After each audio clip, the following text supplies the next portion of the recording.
কুয়েতে বিনা দোষে 15 বছর জেল খাটার পর দেশে এসে এয়ারপোর্টে নিজের স্ত্রীকে পরপুরুষের সাথে ঘনিষ্ঠ হয়ে দাঁড়িয়ে থাকতে দেখে হৃদয়টা আমার সেই মুহূর্তেই ভেঙে গিয়েছিল। নির্দোষ হয়েও দীর্ঘ 15টা বছর অন্ধকার মরণ গুহায় নানান হিংস্র জানোয়ারদের মাঝে কাটিয়ে দেওয়া কতটা না কষ্ট সাধ্যর ব্যাপার, সেটা হয়তো আমার চেয়ে বেশি অন্তত কেউ উপলব্ধি করতে পারবে না। এই 15 বছরে হাজার চেষ্টা করেও নিজের পরিবারের কারোর সাথেই কোনো যোগাযোগ করতে পারিনি।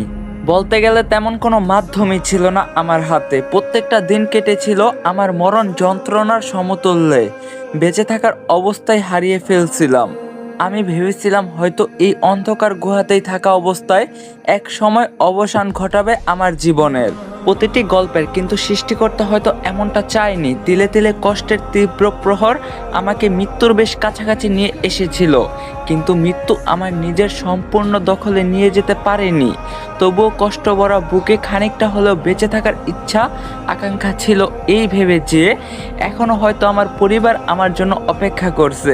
আমার ভালোবাসার মানুষ অর্থাৎ আমার স্ত্রী হয়তো কষ্টের তীব্র স্রোতের অতল গভীরে তলিয়ে গিয়েও প্রতিনিয়ত আমার অপেক্ষায় প্রহরগুলো অশ্রুসিক্ত নয়নে আকাশের জল করতে থাকা তারাগুলোর মতো গুনছে।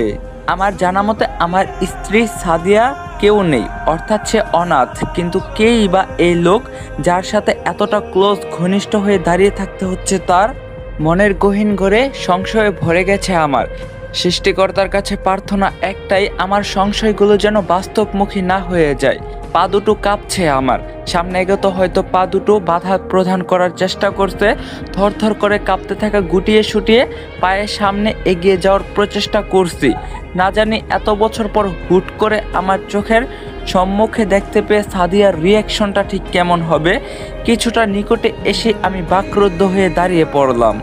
ছোট ছোট দুটো ছেলে মেয়ে মা বাবা বলে জড়িয়ে